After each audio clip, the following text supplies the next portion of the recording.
j'aimerais vous parler de faire un petit point sur le dossier Andretti en Formule 1. Qui est la famille Andretti? Alors, Mario Andretti, le grand-père, champion du monde de Formule 1, vainqueur de l'Indy 500, il a fait les 24 heures du Mans. Forcément, à un moment donné ou à un autre, ça allait monter une écurie de sport automobile, on va dire, surtout aux États-Unis, puisqu'il est américain. Il a eu un fils qui s'appelle Michael Andretti. Et Michael Andretti est à la tête, pour l'instant, de l'écurie Andretti Autosport, qui est finalement une entreprise qui est inscrite dans plusieurs catégories, on va dire, de sport, de compétition et de sport automobile. Ça a été du rallycross, de la Formule E, de l'IndyCar, et puis ça c'est quoi? C'est l'USF 2000 ou c'est l'Indy Light, il me semble.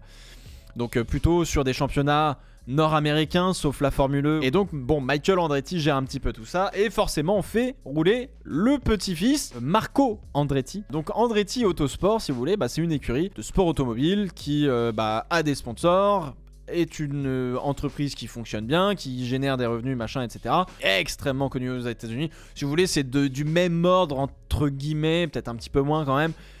Puisque maintenant McLaren fait des voitures, mais on peut dire que c'est un peu le McLaren du sport automobile américain, ou plutôt peut-être le Williams, l'écurie Williams. Alors je parle de l'écurie Williams un peu plus quand ils gagnaient des courses, etc. par exemple, hein. Pas quand ils étaient au fond du trou, mais un peu le Williams du sport auto américain, si tu préfères. Donc ouais, effectivement, Andretti, c'est pas n'importe qui aux États-Unis. Notre ami Michael Andretti a envie de venir en Formule 1, puisque, on va être tout à fait honnête, la Formule 1 c'est quand même plutôt cool. Le championnat du monde de Formule 1 peut accueillir jusqu'à 12 écuries. C'est inscrit dans les accords Concorde dont je vous ai parlé maintes et maintes fois. Grosso modo, il faut un accord de la FIA, des équipes, etc. pour dire ok, on veut bien accueillir une nouvelle écurie de Formule 1, parce que Michael Andretti a envie de faire une nouvelle écurie de Formule 1, contrairement au groupe VAG qui eux vont arriver en tant que motoristes. Il y a de la place, on peut, pourquoi pas. Et Michael Andretti avait commencé le processus, s'était penché un petit peu sur toutes les possibilités, etc. Mais il voulait effectivement soit créer une nouvelle structure, soit racheter une structure existante. Et peut-être que l'année dernière, vous avez suivi un petit peu ce feuilleton qu'il y a eu. Andretti a tenté de racheter Sauber en 2021 pour pouvoir prendre part au championnat du monde de Formule 1. Dans le line-up, on parlait d'un Colton Herta, qui est un pilote américain qui roule en IndyCar aujourd'hui et qui est une star montante du sport auto américain en tout cas. Ils étaient sur le point de signer les paplards, les mecs, et puis en fait Sauber a fait alors par contre du coup ok, vous voulez devenir propriétaire, il n'y a pas de souci, par contre c'est nous qui prenons les décisions. Ou alors on a un droit de veto sur toutes les décisions que vous prenez. Donc Andretti a fait alors non du coup je vais pas racheter l'écurie pour que j'ai pas le contrôle, donc non, salut, bisous, au revoir. Ça a capoté. Le pognon est pas un problème chez les Andretti, ils ont l'argent. Ils sont back-upés par beaucoup d'entreprises américaines qui sont friandes de plus en plus de s'inscrire au championnat du monde de Formule 1, vu l'aura que le championnat a pris depuis quelques années. Le problème d'Andretti n'est pas le pognon, c'est plutôt le projet et comment on peut l'amener à bien. Donc du coup, racheter une écurie, non. Donc, construire une écurie, oui, ok, pas de souci. Andretti en IndyCar, machin, etc., c'est pas du tout les mêmes proportions en termes d'investissement, de personnel, de structure, etc. Donc il faut construire une nouvelle usine pour pouvoir fabriquer des châssis et des pièces de Formule 1, on va dire. Faut recruter du personnel qualifié, parce que on n'opère pas une IndyCar comme on opère une Formule 1 aujourd'hui, surtout d'un point de vue moteur, etc. Même si d'un point de vue moteur, on parlait d'un potentiel moteur Alpine ou Renault, entre guillemets, à l'arrière de la voiture Andretti. Faut lâcher les 200 millions de dollars pour les autres équipes de Formule 1, c'est les 200 millions d'anti-dilution. C'est pour éviter d'avoir trop d'équipes et de diluer finalement le prize money des équipes de Formule 1. Forcément, la part du gâteau, elle est plus grosse quand t'es 10 plutôt que quand t'es 20. Et puis, il y a les autres montants annexes pour s'inscrire au championnat du monde de Formule 1, à la FIA, etc. Donc, a priori, le projet, il est pas infaisable. Va falloir sortir du pognon. Sortir du pognon, a priori, c'est pas le problème. Mener à bien de construire tout ce que je vous ai dit, recruter du personnel, etc. C'est pas impossible non plus, mais va falloir le faire. La vraie question, c'est est-ce que la Formule 1 snob Andretti d'une certaine manière, parce que en fait Andretti attend toujours une réponse de la FIA sur le fait de vouloir entrer en Formule 1. La FIA n'a pas répondu. Ils s'en foutent un petit peu. Alors oui, totalement, la F1 snob Andretti a priori. Comment on peut expliquer ça ? Le problème d'Andretti, c'est que oui, c'est un très très grand nom du sport auto américain, un grand nom du sport auto international, on pourrait dire, pour les connaisseurs. Mais qu'est-ce que la F1 a y gagné d'avoir une écurie comme Andretti aujourd'hui ? Est-ce que Andretti a véritablement un nom en Europe. En Europe, Andretti, ça parle à pas grand monde, quoi. Je vais aller plus loin, tu vois. En Europe, ils sont pas grand monde, Andretti. C'est un peu PTDR, t'es qui, tu vois. Bon, ils sont présents depuis 2016 et c'était avant avec Bernie Ecclestone. Fallait montrer de la tunasse bien comme il fallait. Enfin bon, bref, fallait rentrer en F1 avant. Et vous me dites justement, la F1 devient américaine, donc why not? Et en fait, c'est là où je vais vous dire, il y a un petit problème. Oui, la F1 devient américaine. Mais c'est quoi la puissance marketing et la notoriété du nom Andretti dans le monde? Parce que la F1, elle devient américaine, oui. Mais la F1, elle est internationale déjà, premièrement. C'est que le marché américain n'est qu'un marché parmi d'autres. Et vous avez le marché américain, marché européen, marché asiatique. Vous avez le marché évidemment du Moyen-Orient en termes de pognon. Là-dedans, Andretti, ils apportent quoi concrètement? Parce qu'on a déjà une écurie américaine avec un Gunther Steiner qui est présenté comme une star de Netflix. Donc autant te dire que tout le monde le connaît déjà. Donc avoir une autre écurie américaine, ça apporte quoi en plus? Tu vois ce que je veux dire? Le poids marketing et le poids de la notoriété d'Andretti va apporter quoi concrètement à la Formule 1? À part de dire salut, on a des budgets américains, machin, des sponsors, etc. En fait, oui, ça va profiter de ouf à Andretti, et tant mieux, tu vois, bien sûr, faut que ce soit win-win. Mais en fait, j'ai du mal à comprendre le bénéfice que la Formule 1 en tant qu'entité peut retirer d'avoir une 11e écurie qui va s'appeler Andretti.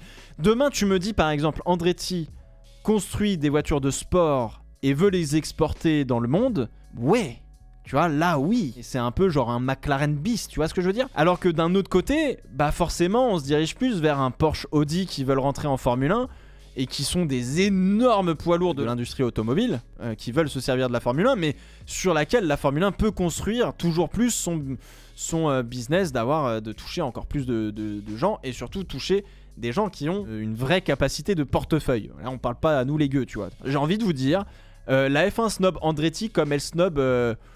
des gars qui payent juste l'admission générale dans le circuit et qui payent pas une place en tribune, quoi. Grosso modo, j'ai l'impression que c'est un petit peu ça, si tu vois ce que je veux te dire, quoi. Et je vais vous dire, je pense que la F1, elle a pas besoin d'Andretti pour conquérir un marché américain, hein. On va avoir 3 grands prix aux États-Unis. L'intérêt d'avoir une écurie en plus de Haas, parce que Haas est déjà là, autant construire sur Haas entre guillemets, quoi. C'est un peu compliqué, dommage, le petit Michael Andretti. On le laisse en vue tranquillement. J'ai envie de te dire qu'il y a un petit peu de snobisme aussi de la part des écuries de F1. Je pense que si tu sais pas que Mario Andretti a été champion du monde de Formule 1 ou que Andretti c'est une écurie de sport automobile aux États-Unis, Andretti ça parle à personne. Quand Haas est arrivé en F1, on a découvert la NASCAR. Enfin, pour certains, moi je découvrais pas parce que j'ai regardé les sports auto américains dans les débuts des années 2000 sur AB Motor à l'époque. Ce qui est un petit peu dommage parce que ça fait un petit moment avec la conquête du marché américain pour la F1, forcément à un moment donné ou à un autre, on va avoir besoin d'un pilote américain performant si possible. Et donc celui qui est le mieux placé pour l'instant, il s'appelle Colton Herta, comme je vous en ai parlé, pilote américain d'IndyCar. Pour l'instant, il n'a pas la super licence, mais s'il remporte le championnat d'IndyCar, il aura ce qu'il faut, hein. C'est une star montante, clairement, comme Patricio Howard, qui est lui mexicain. Le dernier pilote qui a été américain, enfin qui était américain, avoir pris part à un Grand Prix de Formule 1, c'était Alexander Rossi. Il était chez Marussia, donc c'était compliqué, ça s'est pas bien terminé. Et finalement, il a brillé aux États-Unis. En tout cas, ce qui est sûr, c'est qu'il a remporté les 500 miles d'Indianapolis. Et il me semble qu'il a remporté le championnat d'IndyCar aussi. L'impact de la F1 aux USA, il est grand. J'ai l'impression qu'on dénigre finalement un petit peu aussi l'IndyCar en même temps en disant on a 3 grands prix, on n'a pas besoin de co-construire l'image de la F1 sur le sol américain en se servant de l'histoire du sport automobile américain. Ce que je veux dire, on n'a pas besoin d'aller à Long Beach pour ça. On peut créer un circuit de toutes pièces à Las Vegas. On n'a pas besoin d'aller à Mid-Ohio. On n'a pas besoin d'aller à Road America. On n'a pas besoin d'aller à Sonoma. On n'a pas besoin d'aller sur les circuits routiers américains pour construire finalement la Formule 1 aux États-Unis.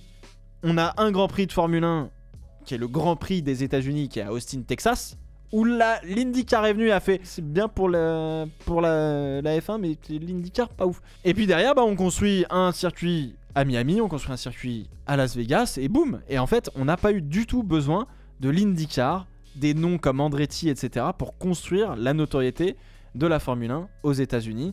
C'est vrai qu'il va juste manquer quand même une humanisation de l'Amérique par un pilote américain. Donc il faut qu'on ait la belle histoire entre guillemets du pilote américain qui arrive et qui va à la conquête face aux Européens, quoi. Je trouve que on fait passer un petit peu le sport auto américain pour une catégorie de petits joueurs entre guillemets. Alors la manière de faire est pas ouf. En revanche, oui, sport auto américain, c'est pas le sport auto européen ou international, quoi. Oui, il y a les 500 miles d'Indianapolis, oui, ça fait partie de la triple couronne, c'est incroyable. Mais le reste, bon, oui, il y a de la bataille, oui, ils sont pas forcément mauvais, etc. Mais comme dirait Zlatan Ibrahimovic, t'as beau être le meilleur joueur de soccer aux États-Unis, si tu vas en Europe, tu vas avoir des progrès à faire, quoi. On va dire. J'ai plus l'impression d'avoir une volonté de la F1 de venir prendre le marché aux US et pas forcément de construire sur ce qui existe déjà, ce qui est peut-être un petit peu dommage. En vrai, moi ça me dérangerait pas qu'il y ait une autre écurie de Formule 1 derrière. Ça, plus on est de fous, plus on rit, je dirais. Donc voilà, assez intéressant de parler un petit peu de ce point-là de Andretti.